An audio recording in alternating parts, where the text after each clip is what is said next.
로마서 강의 48번째 시간 약속의 자녀라는 제목으로 말씀을 나누겠습니다. 지난 설교를 통해서 로마서 9장부터 11장까지가 이스라엘 이슈를 다루고 있다고 말씀드렸습니다.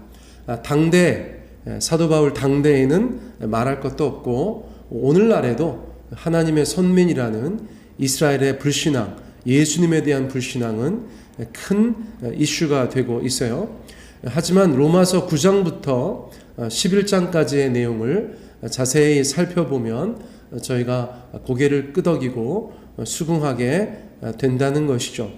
이스라엘을 향하신 하나님의 뜻, 또 세상을 구원하시기 위한 하나님의 계획, 그것을 볼 수 있기 때문입니다. 이런 사실을 알고 있던 바울은 오늘의 본문에서 다음과 같이 말하고 있습니다. 자, 6절 상반절을 먼저 보세요. 그러나 하나님의 말씀이 폐하여진 것 같지 않도다. 자, 이것이 첫 번째 말씀이죠. 6절 상반절. 그러나 하나님의 말씀이 폐하여진 것 같지 않도다. 많은 사람들이 이스라엘을 향한 하나님의 약속의 말씀이 폐하여진 것 같다, 그렇게 말하였죠. 그렇게 생각하였었죠. 그러나 바울은 어떤 이유에선지 하나님의 말씀이, 약속이 폐하여진 것 같지 않다, 그렇게 분명히 말해주고 있어요. 자, 그렇다면 바울은 어떤 근거로, 어떤 이유로 그렇게 말할 수 있었을까요? 자, 6절 하반절 말씀 저희가 이어서 봅니다. 이스라엘에게서 난 그들이 다 이스라엘이 아니요. 이스라엘에게서 난 그들이 다 이스라엘이 아니다. 바울은 가장 먼저 이스라엘이라고 해서 다 이스라엘이 아니라는 것을 강조하고 있어요. 이것은 궤변입니까? 이상한 말입니까? 이스라엘이면 다 이스라엘이지 이스라엘이라고 해서 다 이스라엘이 아니다라고 말하는 것은 무슨 경우입니까? 그런데 바울은 이런 주장에 대해서 구약 성경의 예를 들어서 설명합니다. 자, 7절, 8절, 9절 말씀인데요. 여러분 한번 보세요. 또한 아브라함의 씨가 다 그의 자녀가 아니라 오직 이삭으로부터 난 자라야 내 씨라 불리리라 하셨으니 곧 육신의 자녀가 하나님의 자녀가 아니요 오직 약속의 자녀가 씨로 여기심을 받느니라. 약속의 말씀은 이것이니 명년 이때에 내가 이르리니 사라에게 아들이 있으리라 하심이라. 자, 이게 무슨 말씀이죠? 실제로 이스라엘이 하나님의 아들 그리스도 메시아 예수님을 거절하는 경향을 보였었죠. 자, 그것이 문제가 되니까 사도 바울이 하나님의 계시 가운데에서 하나님의 말씀이 폐하여진 것이 아니다 라고 하면서 첫 번째로 말하고 있는 것은 구약 성서의 아브라함의 자녀들에 대한 이야기예요. 아브라함의 자녀들에 대한 이야기. 자, 예를 들면 여러분, 아브라함에게 여러 자녀가 있었습니다. 그렇죠? 성경에 보면 처음에 이삭을 낳기 어려웠죠. 그런데 어쨌거나 아들, 딸들이 있었어요. 그런데 보세요. 대표적으로 하갈에게서 났던 이스마엘이 있죠. 이스마엘, 그렇죠? 그리고 나서 사라를 통해서 난 이삭이 있습니다. 이삭과 이스마엘, 또 이스마엘과 이삭, 굉장히 유명한 두 아들이죠. 그런데 하나님께서는 믿음을 따르지 않고 여종을 통해 출산한 이스마엘은 인정하셨어요? 인정하지 않으셨어요? 인정하지 않으셨죠. 오직 믿음을 따라 난 이삭을 인정하셨다는 것이에요. 그리고 이삭으로부터 난 자라야 아브라함의 씨다 라고 불릴 것이라고 하셨다는 것이에요. 자, 그리고 9절을 보세요. 약속의 말씀은 이것이니 명년 이때에 내가 이르리니 사라에게 아들이 있으리라 하심이라. 다시 말하면 하나님께서 약속하신 자녀는 아브라함과 사라 부부를 통해서 출생할 바로 그 아들이었다는 것이죠. 8절이 이 내용의 의미를 말씀해 주고 있어요. 육신의 자녀가 하나님의 자녀가 아니요 오직 약속의 자녀가 시로 여기심을 받느니라. 자, 이 말들을 통해서 가능하게 된 말은 무엇이죠? 아브라함의 자녀라고 해서 다 아브라함의 자녀는 아니다. 이런 말이 가능하게 되겠죠. 자, 다시 풀어서 말씀드리면 아브라함의 자녀라고 해서 다 약속의 자녀는 아니다. 이런 논리적인 결말을 저희가 볼 수 있는 것이에요. 자, 그런데 여기에서 바울이 이어지는 구절들을 통해서 또 다른 예를 말해주고 있어요. 자, 10절 말씀 볼까요? 그뿐 아니라 또한 리브가가 우리 조상 이삭 한 사람으로 말미암아 임신하였는데, 자, 또 다른 예를 들어서 말하는데, 아하, 이삭과 리브가의 자녀들을 이야기하는 것이죠. 아브라함의 아들 부부가 등장하는데 바로 이삭과 리브가예요. 알려진 것처럼 이삭과 리브가에게는 쌍둥이 아들이 있어요. 쌍둥이 아들.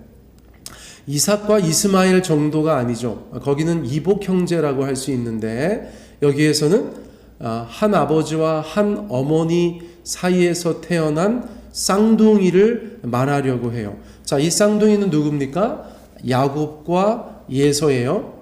저희가 성경을 통해서 볼 때 이란성 쌍둥이였을 것이 거의 분명한 이 형제는 심지어 같은 부모를 둔, 그리고 한날 태어난 말 그대로 쌍둥이였습니다. 그런데 심지어 그 안에서도 약속의 자녀와 육신의 자녀가 나뉘어진다는 것이죠. 13절 말씀 보세요. 기록된 바 내가 야곱은 사랑하고 에서는 미워하였다. 야곱은 사랑하고 에서는 미워하였다. 자, 여기서 야곱은 사랑하고라는 말이야 이해가 되는데 왜 에서는 미워하셨지? 여기서 미워하신다는 것은 우리가 생각하는 그런 감정적인 미움, 아우 에서 미워 죽겠어, 이런 것이 아니고요. 그렇죠? 야곱은 사랑하셨지만 에서는 그렇게 하지 않으셨다. 야곱은 약속의 자녀로 여기셨지만 에서는 그렇게 하지 않으셨다. 이런 의미가 되겠죠. 자, 하지만 그 내용이 어떻든 간에 야곱을 선택하시고 에서는 선택하지 않으셨다는 것은 분명한 사실이에요. 자, 그렇다면 도대체 무슨 기준으로 하나님은 그렇게 하셨는가? 이것이 굉장히 중요하겠죠. 자, 11절과 12절 말씀에서 그것을 말씀해 주고 있어요. 그 자식들이 아직 나지도 아니하고 무슨 선이나 악을 행하지 아니한 때에 택하심을 따라 되는 하나님의 뜻이 행위로 말미암지 않고 오직 부르시는 이로 말미암아 서게 하려 하사. 12절 리브가에게 이르시되 큰 자가 어린 자를 섬기리라 하셨나니. 자, 어떤 근거로 야곱은 선택하고 에서는 선택하지 않으셨대요? 야곱은 약속의 자녀이고 에서는 약속의 자녀가 안 되었대요? 자, 11절 12절에 따르면 첫째, 그 자식들이 아직 나지도 아니하였을 때 정하셨다. 야곱과 에서가 아직 세상에 태어나기도 전에 그것이 결정되었다는 것이에요. 사실 이러한 말씀은 시공간의 제약을 받는 인간은 참 이해하기 어려운 말이죠. 그런데 하나님은 시공간을 초월하시는 전능자이시죠. 그러므로 하나님께는 이러한 말이, 이러한 일이 가능하다고 볼 수 있어요. 말 그대로 전지전능하신 하나님께서 야곱과 에서가 태어나기도 전에 야곱은 선택하시고 에서는 선택하지 않으시는 그런 일을 행하셨다는 거예요. 자, 두 번째는 뭐라고 말씀하시죠? 무슨 선이나 악을 행하지 아니할 때에. 야곱이 선을 행하여서 에서는 악을 행하여서 야곱은 선택하시고 에서는 선택하지 않으신 것이 아니고 무슨 선이나 악을 행하지도 아니하였을 때에 이미 하나님께서 선택하시고 결정하셨다. 그렇게 말씀하고 있어요. 다시 말해서 야곱과 에서의 언행이 하나님의 선택에 어떠한 영향도 주지 않았다는 것이죠. 우리의 선이나 악을 행함이 하나님 앞에서 그것을 결정짓게 하지 않았다는 것도 되는 것이에요. 자, 이 또한 굉장히 신비한 일이죠. 우리의 구원도 그렇다는 것이에요. 남보현 또 사랑하는 우리 여러 성도님들, 우리가 구원받은 것이 세상에 나기도 전에 우리의 선과 악을 떠나서 하나님의 주권적인 섭리 가운데서 이루어졌다는 것을 성경이 우리 가운데 말씀해 주고 있어요. 자, 세 번째, 택하심을 따라 되는 하나님의 뜻으로, 택하심을 따라 되는 하나님의 뜻으로.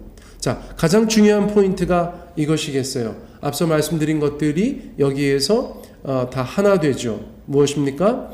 그것은 하나님의 뜻대로 된 것이다, 이것이죠. 하나님의 주권에 따라 결정된 일이라는 것이에요. 저는 지금도 대학교 때 저 교회 후배가 저한테 했던 얘기가 생각나요. 그때 한 살 동생 여자였는데 이런저런 일들을 이야기하면서 이런 것은 어떻게 신앙적으로 이해하면 되겠느냐 저한테 질문을 하길래, 누가 봐도 보통 교회에서 그것은 하나님의 주권이지 인간들이 어떻게 이야기할 수 있는 것이 아니고 하나님의 주권이야 그랬더니 많은 사람들이 똑같은 대답을 했더라는 것이에요. 그 질문에 대해서 그것은 하나님의 주권이야 라고 이야기했다고, 자기는 그것이 참 이해하기 어렵다 그렇게 말했던 기억이 있어요. 왜 그런지 모르겠어요. 그 기억이 늘 있어요. 하나님의 주권, 하나님의 뜻, 이것은 참 어려운 일이기도 해요. 자, 그러나 그것은 하나님의 영역이라는 것이에요. 자, 예를 들어서 가정에서 아버지의 영역이 있고 어머니의 영역이 있죠. 선이라는 것이 있어요. 자녀들의 영역이 있고, 또 교회에서도 목회자의 영역, 또 직분자들의 영역, 그런 영역들이 있어요. 그 각자의 어떤 면에서의 영역들이 있죠. 자, 그 특별한 역할과 책임들이 있는 것이죠. 자, 하나님에게도 그러한 것이 있는 것이죠. 하나님의 주권, 하나님의 영역, 그것은 하나님의 영역이에요. 자, 그러므로 우리가 이러한 선택에 대해서 왜 하나님께서 그렇게 하셨습니까? 왜 하나님 저를 선택하셨어요? 저희가 그렇게 얘기할 것은 아니라는 것이죠. 자, 이 모든 말씀은 우리로 하여금 다시 6절의 말씀으로 돌아가게 하는 거예요. 하나님의 말씀이 폐하여진 것 같지 않도다. 이스라엘은 왜 그래요? 그런데 사도 바울은 성령 안에서 하나님의 말씀이 폐하여진 것 같지 않도다 라고 하고 나서 이 이야기를 한 것입니다. 이스라엘이라고 하여서 다 이스라엘이 아니다. 하나님 앞에 선택받은 약속의 자녀들은 당연히 예수 그리스도를 믿는 것이고, 선택받지 않은 육신의 자녀들은 당연히 예수님을 믿지 않는 것이지, 이스라엘 사람들 중에서 많은 사람들이 예수님을 믿지 않는다고 하여서 하나님의 구원의 계획이 실패했다고 생각하는 것은 너무나 경솔한 것이다 라고 말씀하고 있는 것이죠. 자, 오히려 우리는 이 말씀을 통하여서 새삼 깨닫는 것이 있어요. 무엇입니까? 육신의 후손이 모두 영적인 후손, 약속의 후손이 되는 것은 아니라는 것이에요. 오히려 약속의 후손은 하나님의 뜻, 하나님의 주권을 따라서 선택되어지는 것이기 때문에 우리에게도 그 놀라운 양자됨의 특권이 생겼다, 기회가 생겼다, 저희가 볼 수 있는 것이죠. 우리는 영적인 이스라엘입니다. 우리는 약속의 후손이에요. 우리의 어떠함이 아니라 하나님의 뜻을 따라서 선택된 백성이라는 것이죠. 오히려 이 말씀을 통해서 이스라엘을 다루다가 영적인 이스라엘, 새 이스라엘, 바로 우리 자신에 대한 정체성을 깨닫고 감격하는 그런 시간이 된 것을 하나님께 감사드려요. 사랑하는 성도님들, 이 말씀 안에 있는 그 하나님의 놀라우신 은혜를 저희가 깊이 깨닫고 주님 앞에 감사하며 이 말씀 따라 신앙생활 가운데 승리하게 되시기를 예수님의 이름으로 축복합니다.